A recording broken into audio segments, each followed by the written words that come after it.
Perguntar primeiro que importância tem este torneio Aurélio Pereira, que legado é que deixou o senhor de formação como era conhecido, e a perguntar também, o Sporting está neste momento envolvido em nas competições europeias em 4 frentes, uma no futebol e outras 3 nas modalidades, o futsal, o handball e também o handball e o hóquei em patins, exatamente. A perguntar também que importância tem esse feito histórico para o Sporting Clube Portugal. Primeiro, em relação ao Sr. Aurélio, eu acho que o Sr. Aurélio não ficaria. É a melhor maneira de o homenagear, é exatamente nestes moldes, com um torneio de referência, um torneio internacional. Um senhor que ficará na história do Sporting como uma das pessoas mais queridas e mais importantes na história do futebol, sendo o nosso ADN na formação. Ele é o pai da formação do Sporting.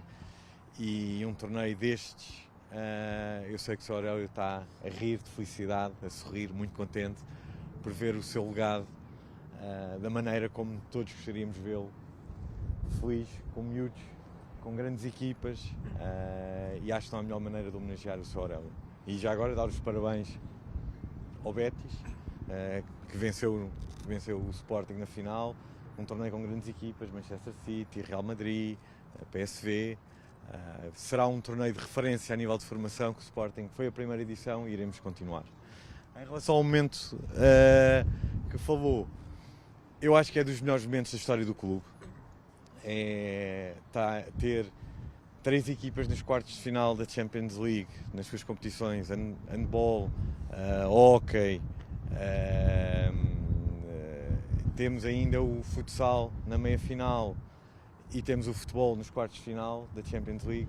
Isto demonstra a consolidação de um projeto desportivo e demonstra, de facto, inequivocamente, que o Sporting está num dos melhores momentos da sua história, um momento de grande pujor, um momento pujante, desportivo e de grande, acho que promove não só o desporto, mas promove também os valores do Sporting, e todos os sócios estão muito contentes. Vai torcer precisamente da questão da semana e meia decisiva para a equipa.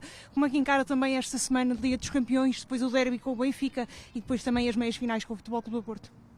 É uma semana onde o Sporting está onde nós queremos estar, na decisão das competições. Queremos lá estar na decisão. Temos uma Champions League onde é um orgulho a campanha que fizemos, europeia. Estamos nos quartos de final, estamos numa das 8 melhores equipas e a responsabilidade está toda do lado de lá. Vai torcer hoje pelo Estoril e também se pediu ou não, desculpa, a André Vilas Boas em privado. Sobre esse assunto, deixa-me já agora primeiro, e uma vez, resumir de uma forma muito rápida, porque ouvi com grande interesse as declarações do Presidente do Futebol Clube do Porto à saída da reunião com a Ministra, porque estava curioso se via alguma coisa esclarecida, e de facto não vi nenhuma pergunta respondida que acho que todos os portugueses gostariam. Vi um argumento um pouco ridículo que era comparar o comportamento de um adepto com comparações com comportamentos de uma estrutura profissional, nomeadamente do Futebol Clube do Porto. Depois vi um grave atentado à liberdade de expressão, com um claro condicionamento a comentadores e jornalistas.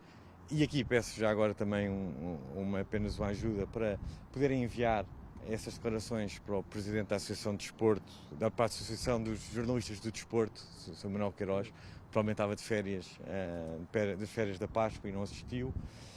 E por fim vejo ainda, talvez o pior, ainda gozou com a parte clínica, com o estado clínico de um treinador, de uma delegada da Federação de Handball, de um jogador de futebol, de um jogador de handball, e ainda gozou com a situação clínica. Não vi nenhuma situação esclarecida, infelizmente. Mas pediu ou não, desculpa, a André Vilas Boas? Mas deixe-me só também uma coisa muito simples que eu vi.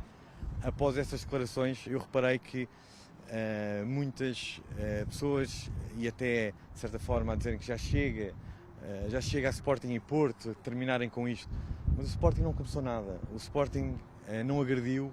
Há um clube que agrediu e há um clube que foi agredido. O Sporting recebe bem as suas equipas, o Sporting não passa vídeos no balneário dos árbitros para condicioná-los, o Sporting não tem as equipas visitantes a sentirem-se mal quando vão ao balneário do Pavilhão João Rocha, por isso não é o Sporting que faz isto. Agora, também é verdade que mais uma vez eu sinto um silêncio, uma inação por quem dirige o desporto em Portugal. E se essas pessoas nada o fazem, nada dizem, o Sporting vai ficar calado. Se eu não falasse, quem é que ia falar? Quem é que ia defender? Quem? Quem é que ia defender o Sporting? O Pedro Proença dizia que não tem receio. Mas há essa pergunta direta, sim ou não? Olha, essa situação realmente é curioso que o Presidente do Futebol Clube tenha dito isso. É verdade, aconteceu em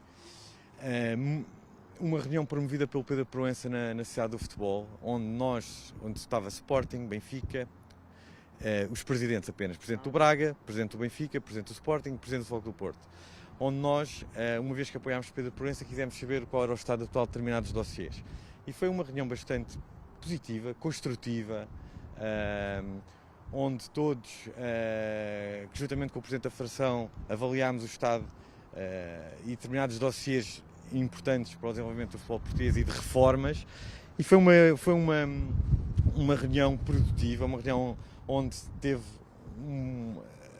achamos que foi construtiva. O próprio Presidente da Proença apelou também aos clubes para terem responsabilidade neste momento do futebol português, como sendo os maiores 4 clubes do futebol português, e eu próprio até lembro perfeitamente à despedida, pedi de facto desculpa por algum excesso que tenha acontecido no passado, nomeadamente com o Presidente do Futebol Clube do Porto, mas obviamente essas situações foram antes da visita do Sporting ao Estádio do Dragão e antes da visita da equipa de handball ao Pavilhão João Rocha.